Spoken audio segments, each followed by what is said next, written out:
Hi, welcome to my channel. My name is Annie and this is Unity Consciousness.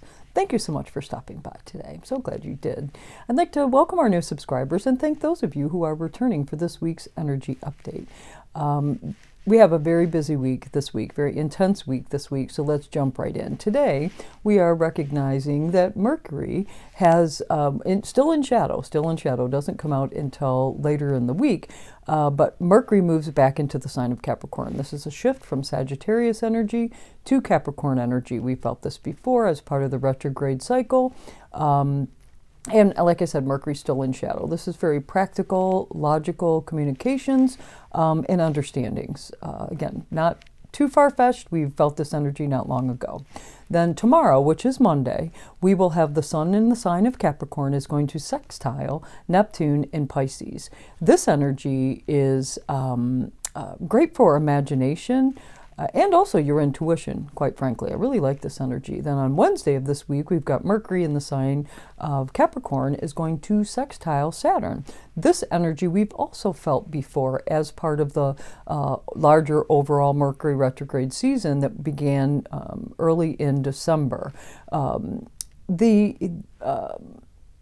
This energy is, again, very efficient energy, extremely efficient, productive energy for practical pursuits or constructive pursuits to get to something. Very goal-oriented, especially when you're taking responsibility for something or you know what's yours and you want to lay out practical steps for a long-term goal. Whew, great day for it there.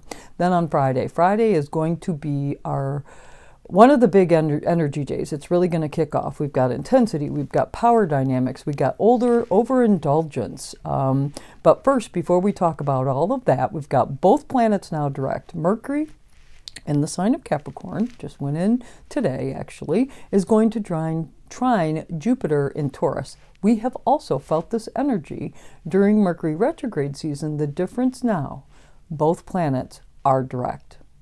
Big difference here. This is very expansive, optimistic, grounded, practical energy.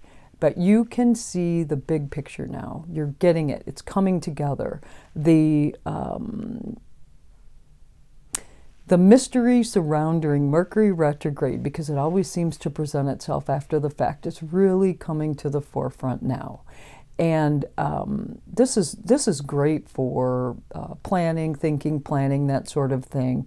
But as I mentioned, we also have other energy going on this day, which is we're going to need to tap into that Mercury trining Jupiter energy as we manage some of this other energy. So Venus, which is in the sign of Sagittarius, is going to square Neptune in the sign of Pisces. This is all about overindulgence and disappointment. I would recommend no procedures that have to do with hair, tattoos, piercings, wardrobe changes, anything like that, because I just don't see it coming out. There's just so much disappointment. Neptune, any square to Neptune is disillusionment, disappointment.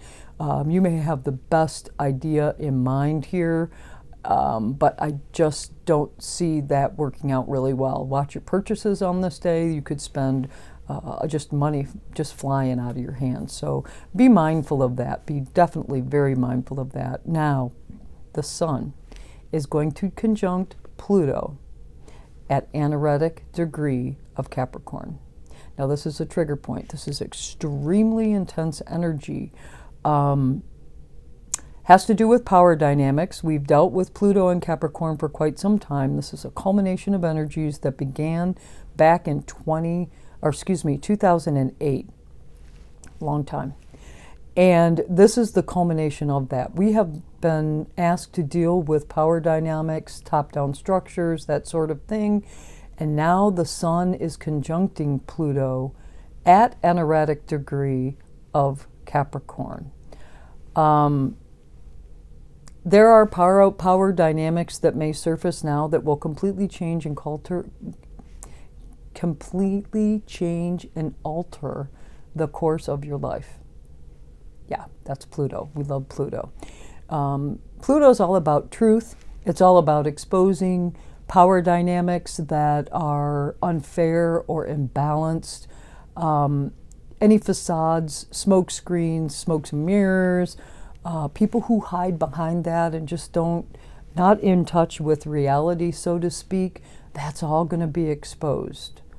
Truth is important. Pluto really forces us to see the truth and has the swift, can take the swift action to render consequences where that's not the case.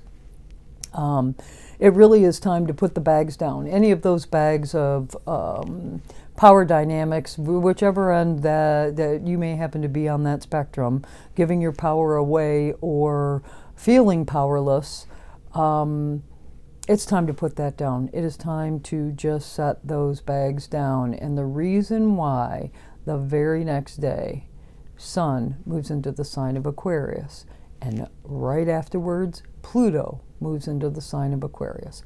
I'm so excited about this. Mercury also is going to be going direct, full speed on this day. This is a very big, powerful day.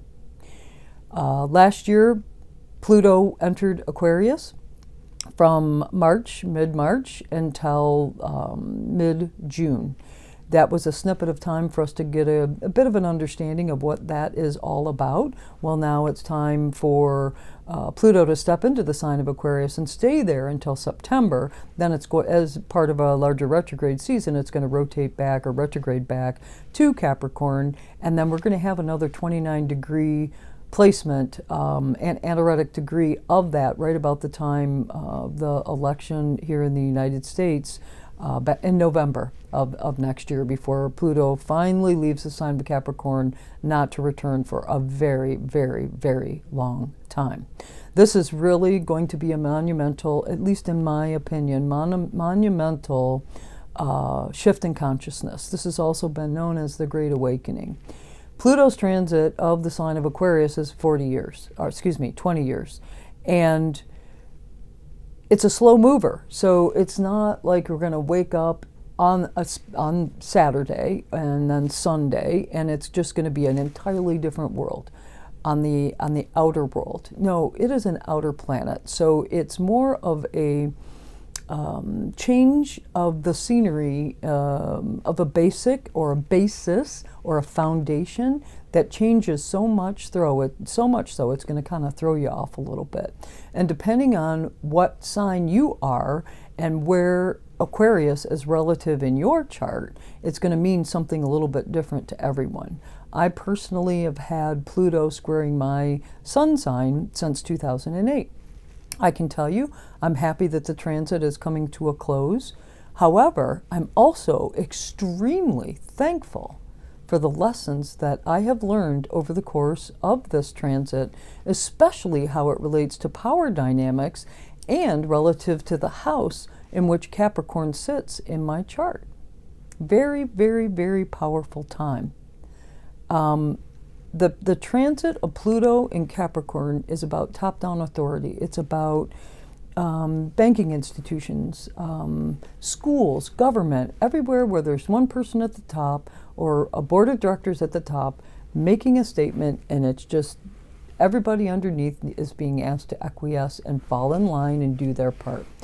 Well, what's changing now is we're switching from that top-down authority structure to power of the people. And it's